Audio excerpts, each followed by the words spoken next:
ঝিলাম পাকশালাতে আপনাদের সবাইকে স্বাগত। আজকের পর্বে আমি আপনাদের সঙ্গে শেয়ার করব পাকা আমের বড়া।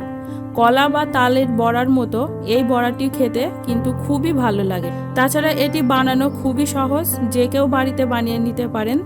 তো চলুন বন্ধুরা, দেখে নেওয়া যাক আমার আজকের এই রেসিপিটি। আমের বড়া বানানোর জন্য এখানে আমি 5টি পাকা আম নিয়েছি। সব আমগুলো ভালো করে ধুয়ে পরিষ্কার করে নিয়েছি। এখন খোসা ছাড়িয়ে কেটে নেব। কেটে নেওয়া হয়ে গেছে। এবারে একটি মিক্সিং জারের মধ্যে ঢেলে নিচ্ছি, পেস্ট বানিয়ে নেব। আমের পেস্ট একদম রেডি। এখন একটি পাত্রের মধ্যে পাকা আমের পেস্ট ঢেলে নিলাম। এরপর একে একে সব উপকরণগুলো মিশিয়ে নেব। 1 বাটি আতপ চালের গুঁড়ো নিচ্ছি, হাফ বাটি সুজি, হাফ বাটি আটা, 1.25 বাটি চিনি এবং সামান্য একটু লবণ। এবার সবগুলো ভালো করে মিশিয়ে নেব। বন্ধুরা, এখানে জল একদমই ব্যবহার করবেন না, আমের শাঁস দিয়েই মাখতে হবে। আর চিনিটা আপনারা কম বেশি করে নিতে পারেন, যে যতটা মিষ্টি খেতে পছন্দ করেন। এখন এই মিশ্রণটা 8 থেকে 10 মিনিট সময় ধরে ভালো করে মেখে নেব। এতে চিনিটাও গলে যাবে আর ভালো করে মাখা হলে বড়া ভাজার সময় খুব ভালোভাবে ফুলে উঠবে। বন্ধুরা, এই মিশ্রণটির সঙ্গে আপনারা নারকেল কোড়াও অ্যাড করতে পারেন। বড়া ভাজার জন্য মিশ্রণটি একদম রেডি। এবার ভেজে নেব। গ্যাস অন করে একটি প্যান বসিয়ে দিয়েছি। প্যান গরম হয়েছে। এখন বেশ কিছুটা সাদা তেল দিয়ে দিচ্ছি।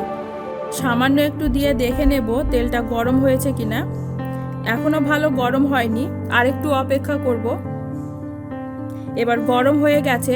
একে একে সব বড়াগুলো ভেজে নেব। বড়া ভাজার সময় ফ্লেমটাকে অবশ্যই মিডিয়ামে রাখতে হবে, হাই ফ্লেমে কখনোই ভাজা যাবে না। এতে বড়ার উপরের দিকটা তাড়াতাড়ি লাল হয়ে যাবে আর ভিতরটা কাঁচা বা নরম থাকবে।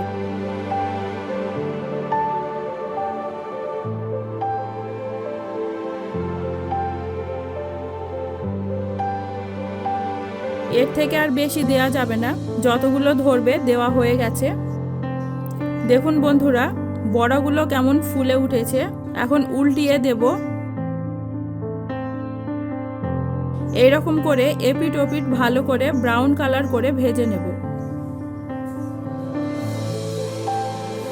বন্ধুরা, এই পাকা আমের বড়া খেতে খুবই ভালো লাগে। বাড়িতে একবার অবশ্যই ট্রাই করবেন, দেখবেন সকলেরই খুব পছন্দ হবে।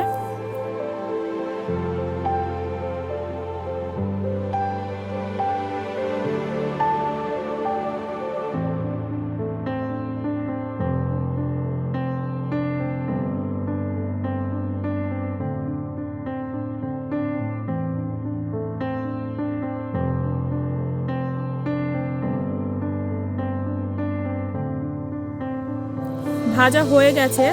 এখন তেল থেকে অন্য একটি পাত্রে তুলে নেব।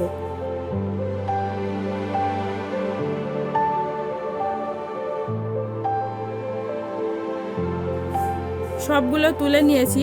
এখন বাকি বড়াগুলো একই রকম ভাবে ভেজে নেব।